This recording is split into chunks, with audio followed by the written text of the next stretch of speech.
Magandang araw mga kaibigan. Bigyan natin ng reaction opinion itong latest na survey ng Pulse Asia, presidential survey at saka vice presidential survey. I-compare natin ang ratings, voters preference rating ni General Nicolas Torre. Hindi na yung 4-star general no na general manager na. At least general pa rin. Ikumpara natin sa mga alyado o malalapit kay Tatay Digong. Okay. Kasi kung ako si Tatay Digong, malaman ko itong resulta ng Pulse Asia, nako, tatawa ako. Ang taong bayan, ito, opinion ko lang ito, ang taong bayan na ang naghihiganti. Ibinubuhos ng taong bayan ang galit, dismaya nila kay General Torre sa ginawa niya kay Tatay Digong.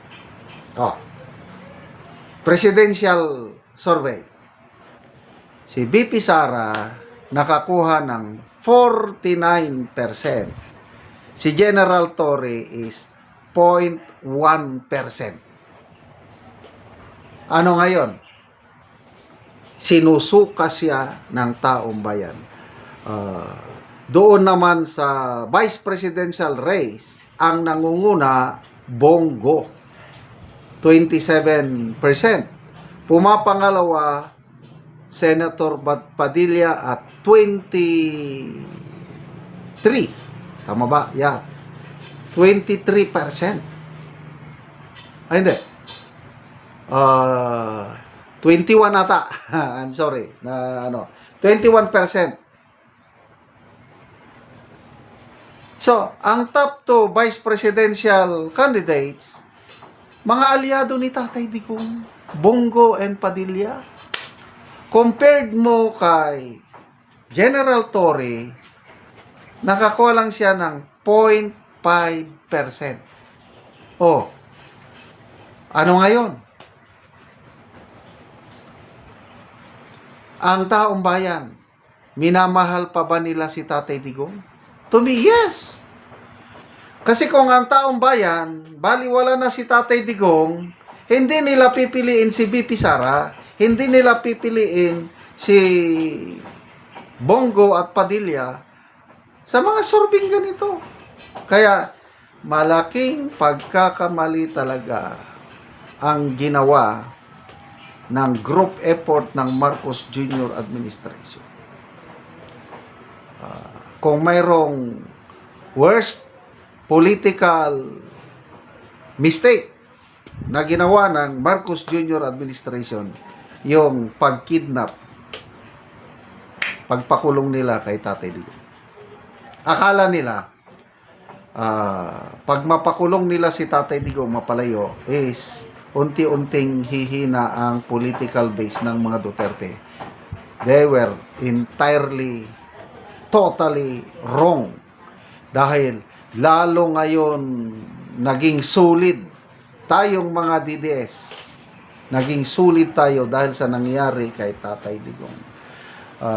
May napanood akong Facebook reel, kalimutan ko na yung pangalan. Inaano niya na, hoy, inaakusahan nyo kami, mga binabayaran kami. Oh, no way! Sabi. Kaming mga DDS vlogger, walang nagbabayad sa amin. Sabi ng... Dahil sariling kalooban namin na nag-vlog in support sa mga Duterte. Walang bayad. Hindi nila kami dapat bayaran. Ang mga Duterte, hindi bumibili ng suporta.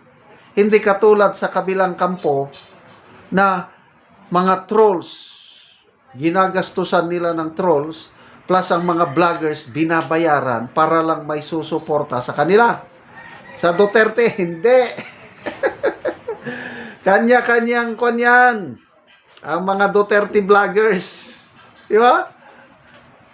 Nagkakaisa sa puso at diwa. Ako, nag-iisang vlogger lang ako. may mga nag-iimbita sa akin na parang this channel invited you to his channel. Hindi ako nag-ano. Kailan, kung ano yung nakikita nila kay Duterte, Tatay Digong man, BP Sara man, Baste, nakikita ko rin.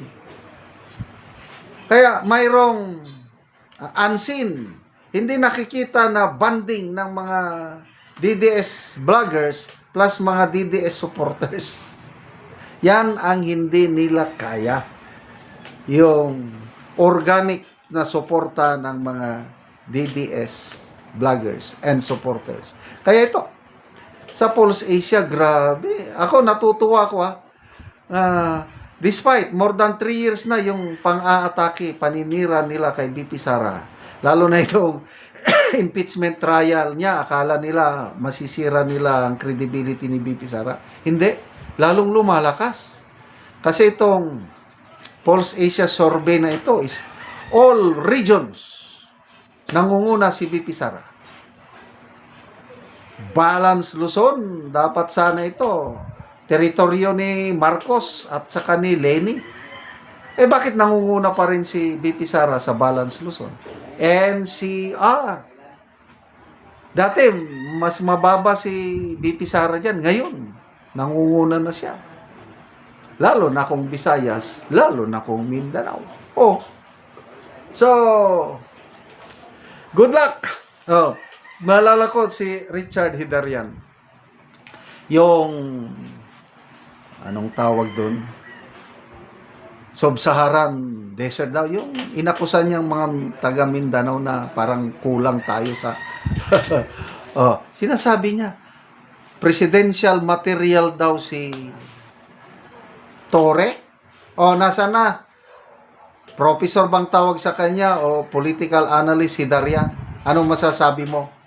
Ang iyong Torre na pinagmamayabang 0.1 at saka 0.5 lang nilalampaso ni BP Sara, Bongo at saka Robin Padilla.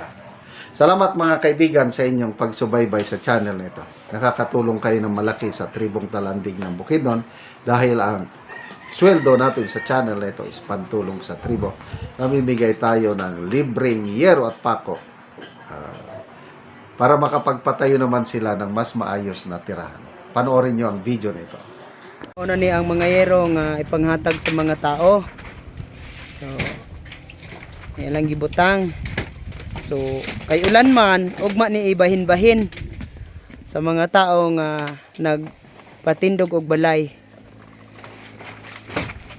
So, lansang, pako, plinsen, yero, kompleto gyud ang ipanghatag sa mga tao nga nagkalisod. So, bahala gyud nagaulan, tabang gyud sila.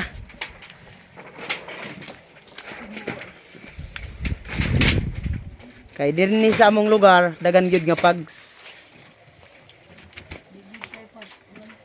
Pags dala ulan.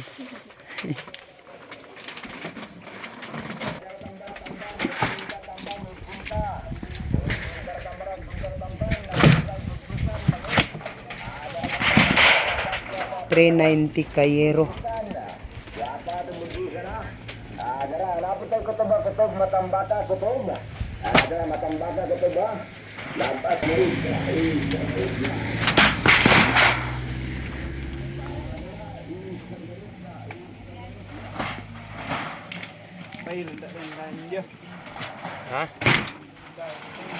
Pang tabang sa mga tao.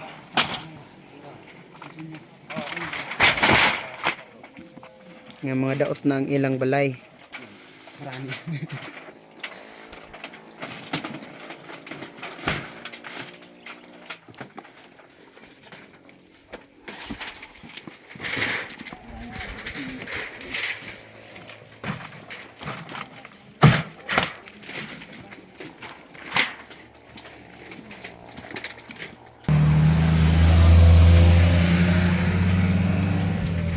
Karon, salamat kayo sa Ginoo o sa nagsuporta sa pagtabang sa iro labi na sa mga tao nga nagkalisod. So makabalay na gyud sila tungod sa tabang. Tinaot nga magpadayon ang inyong tabang sa mga tao nga nagkalisod.